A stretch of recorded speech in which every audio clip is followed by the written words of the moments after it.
Kasalang Maxine Medina all set na sa darating na Nobyembre sa kanyang non-showbiz fiancé na si Timmy Lana.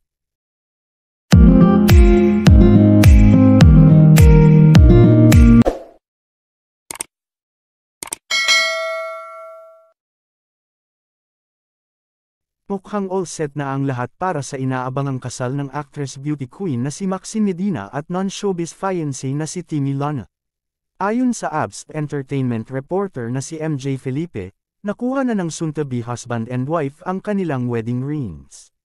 Dalawang singsing pa nga ang binili ni Maxine, isang wedding ring at isang eternity ring. Ibinunyag ng couple na 2 beses kasi silang ikakasal na kung saan ay gaganapin ito sa beach at sa simbahan. Kasi yung beach talaga is our dream wedding, say ng beauty queen sa interview ng journalist. Aniya pa, but as respect to our parents they wanted sa church.